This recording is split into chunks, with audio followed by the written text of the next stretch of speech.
You ask Tiger to solve.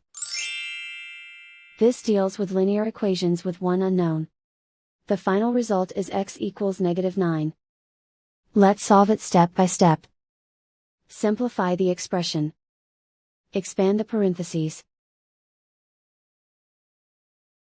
Simplify the arithmetic.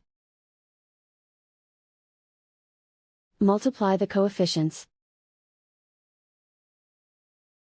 Group like terms.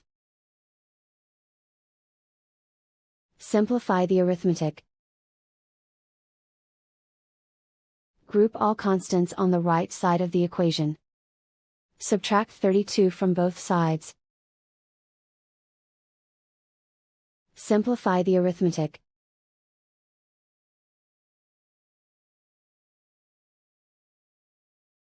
Isolate the x. Divide both sides by -2.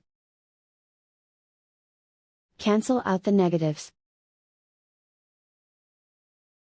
Simplify the fraction. Move the negative sign from the denominator to the numerator. Find the greatest common factor of the numerator and denominator. Factor out and cancel the greatest common factor. And so the final result is x equals -9.